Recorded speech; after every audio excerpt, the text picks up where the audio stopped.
Hi, guys. My name's Joe, and welcome to Tangent Tuesday. So, on Tangent Tuesday, I usually just pick one topic and just sort of spontaneously give my thought on it. This week's a little bit different.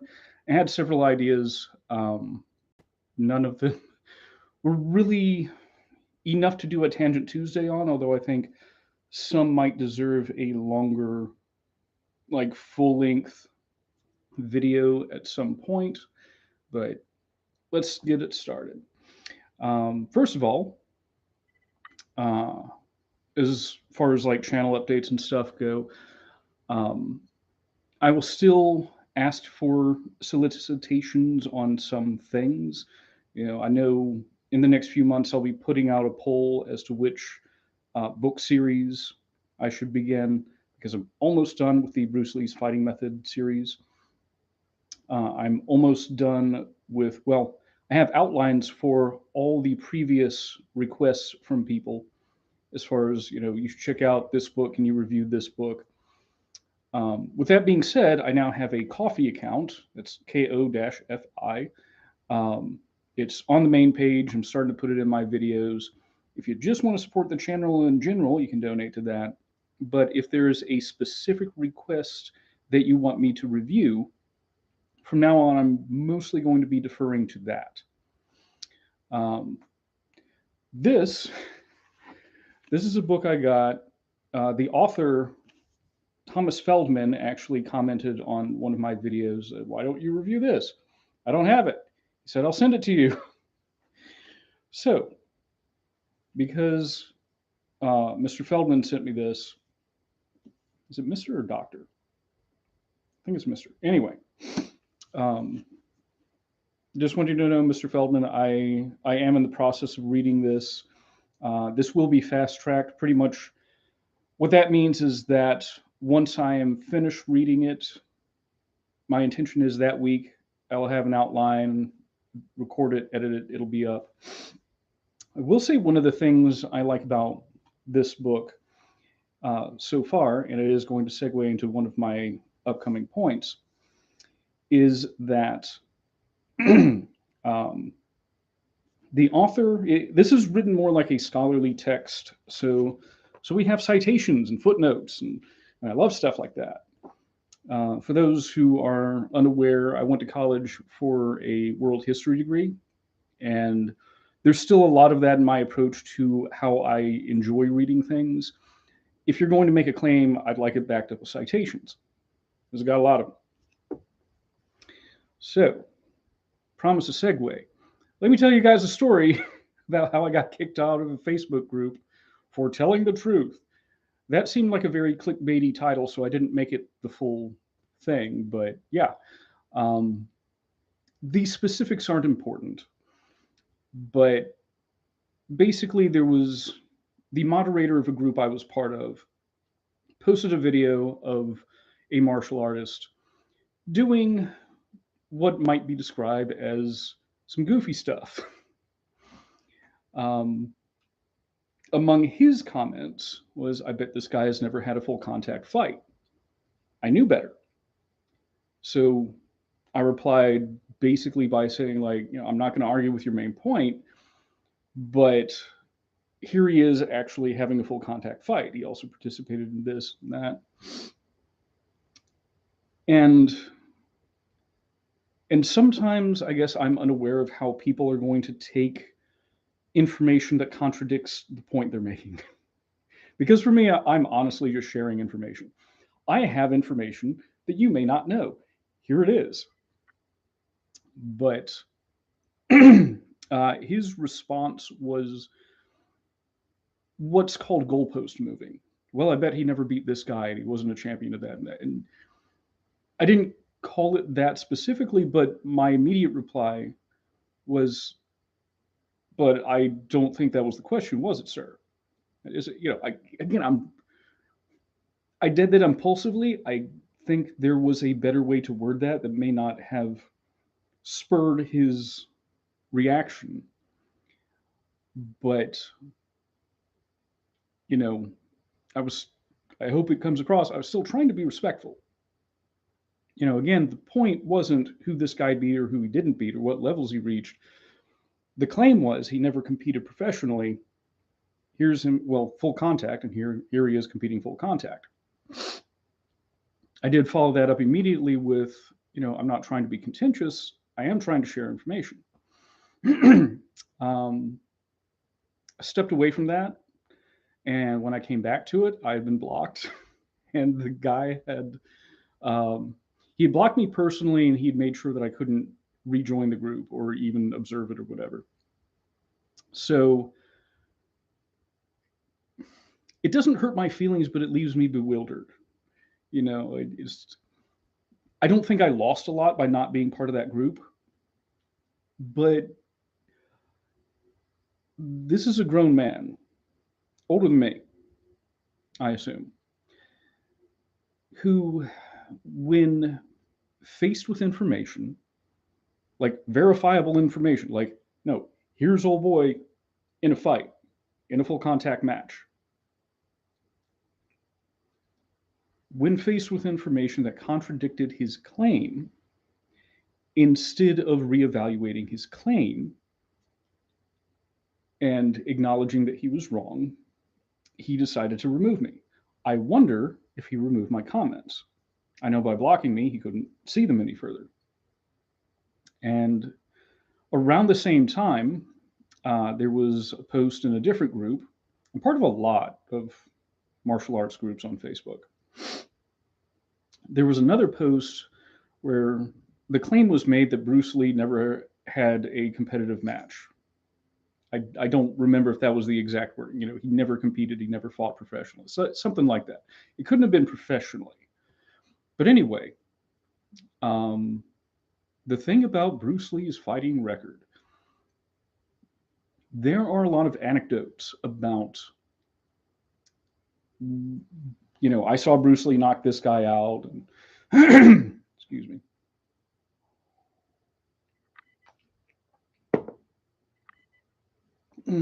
It's live, folks. Sometimes my voice goes. But for me, I take all those with a grain of salt, especially because a lot of the people telling those stories, their claim to fame is their proximity to Bruce Lee. And if he wasn't the best fighter in the world, or whatever, however they present that, then there's no reason for us to learn what they're teaching, right?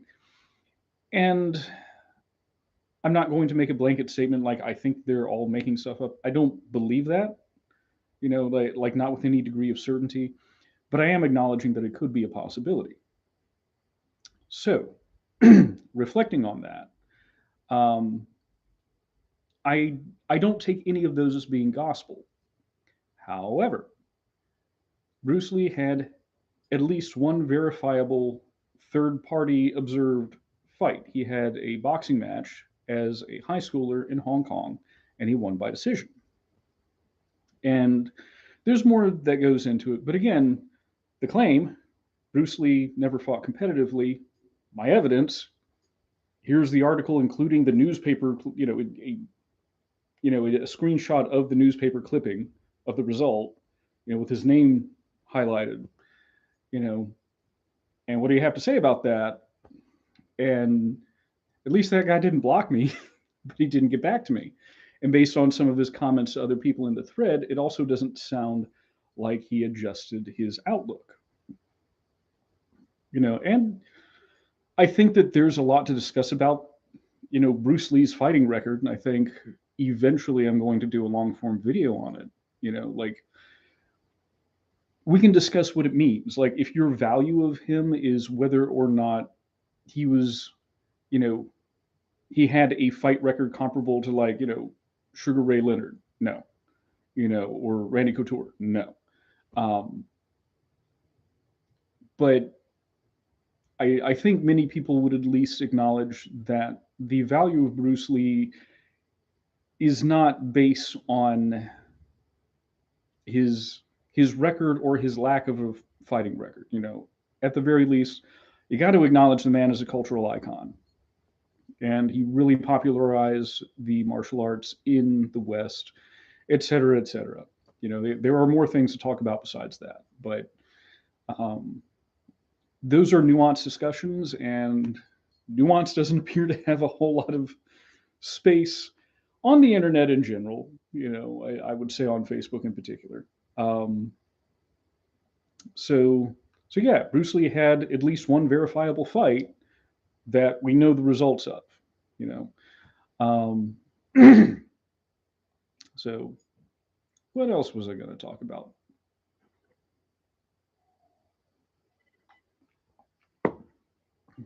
Well, all that to say, I think that we all in the martial arts community, and I've said this, I think it was another Tangent Tuesday, actually. I think it was one of my earlier ones.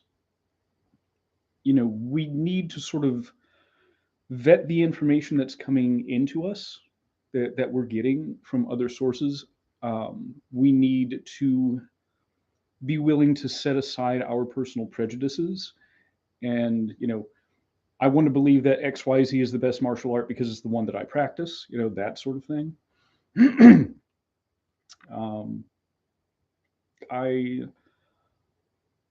I understand that it's not easy, but I think that as martial artists, it would do all of us a world of good if we went forward in our journey in the martial arts with an open and rational mind and a willingness to question all the information coming into us. Be skeptical of it, be critical of it. Whether it's something we like or whether it's something we don't like, we should investigate it. So, those are my other things I was going to talk about. I had a list on the thumbnail. I remember that.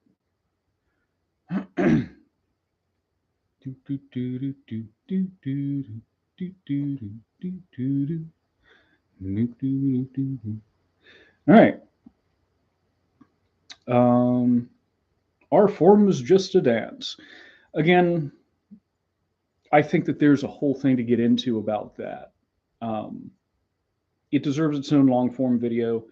Can't get into it all right now, but when it comes to forms, like empty hand solo forms, or I guess even weapons solo forms, I think it would be unreasonable to believe that one could improve one's fighting ability simply by punching and kicking the air. You need another person there to practice with. Forms, I think, are often representative of that. I think that for me, they primarily serve as like a syllabus of, body movements that this teacher, usually they were only created by one person. This teacher decided we're good for fighting. Okay, so here's something that you can go off and practice on your own because there's only so many hours in the day. And I think they serve other purposes too. I know I have used them as like moving meditation sometimes to sort of, get in the zone. They can be great personal expressions. They can be health benefits. Are they just dances? Well, dance also covers a lot of that, but learning how to dance won't teach you how to fight. As covered, simply punching and kicking the air also won't, but the movements in the different forms are designed to have applications. And if you train with the applications, and that goes into a whole thing like, okay, learn the solo forms, do some easy partner practice, then you start incorporating them and breaking them down and doing them out of sequence. There's a number of ways to translate forms to fighting. I mean, I'll go ahead and say I don't think you need them to be effective at fighting, to be effective at self-defense. I think there's an ample amount of evidence for that. People who are excellent fighters or who have adequately defended themselves who did not practice these solo forms. But I think calling them dances is generally dismissive. And I'm sorry, my cat's looking really cute right now. My cat, Benny, he's a big fat one. He's lying here. He looks super cute, curled up. But I think the idea of merely calling them dances is being too dismissive and not seeing the value that forms have that dances do not have, which is that you, with the right training and context, can turn the movements into effective fighting techniques. And what was the other thing? Abuse in the gym. So this is another one that I'm probably going to create a long form video of this. Came across a video of it was a judo environment apparently, and the instructor was basically slamming one of the students on their head multiple times. I don't like that. I don't like any demo where the instructor intentionally hits a student with any degree of force, especially to the head, and especially when the student can't fight back. That's sort of the nature of demos. I think there